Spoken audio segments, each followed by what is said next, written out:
Hindi na ngayon prioridad ng Administrasyong Aquino ang pagpasa ng Freedom of Information Bill o FOI Bill.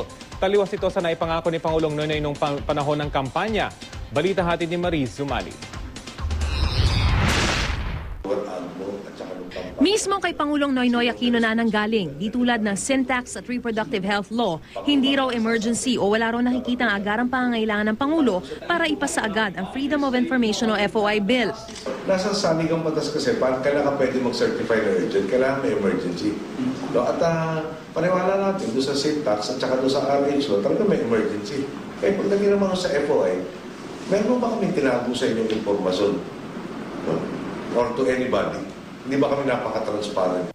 Kahit pa ipinangako ng Pangulo noon sa kanyang kampanya na bibigyan prioridad ang pagsasabata sa FOI Bill, hindi naman daw nagkukulang ang kanyang administrasyon sa pagiging transparent sa kanilang proseso. Wala rin daw silang tinatago sa publiko.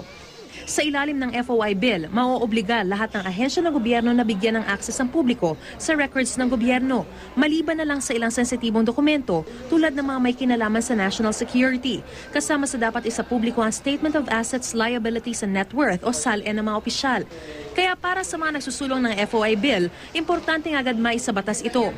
Urgent itong pagpasa ng FOI Bill dahil hindi lang sabihing transparency sa usapin ng corruption ay naririyan at tampok na usapin in the last months. Second ay yung kawalan na ng panahon sa pagpasa nito.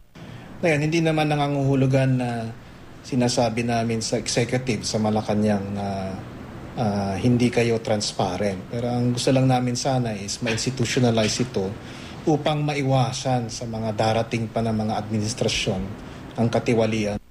Gayunman, hindi pa naman daw sila nawawala ng pag-asa na tuluyang maisabatas ito. May mga konkretong hakbang din naman daw kasi ang pamahalaang Aquino para ipakitang ipapasa nila ang batas sa loob ng kanyang termino.